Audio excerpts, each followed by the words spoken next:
Hello friends, দেখো এই ক্যাপসিকামগুলো কিন্তু আরও সুন্দর হতো। আমি কিন্তু কোনো মানে বাজে কোনো ওষুধ বা কোনো কিছুই আমি ইউজ করিনি। মানে এদেরকে বসিয়েছি, খোল পচা পাতা পচা জল দিয়ে যেটুকুনি হয় আমি সেটুকুনি করেছি, আর কোনো কিচ্ছু ইউজ করিনি তাছাড়া। আর একবার ফাঙ্গিসাইড দিয়েছিলাম, ব্যাস এইটুকুনি।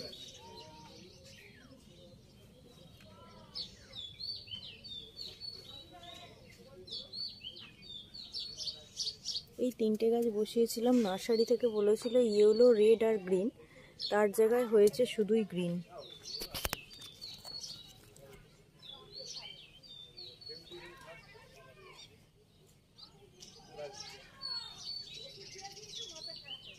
দেখো এই হয়েছে।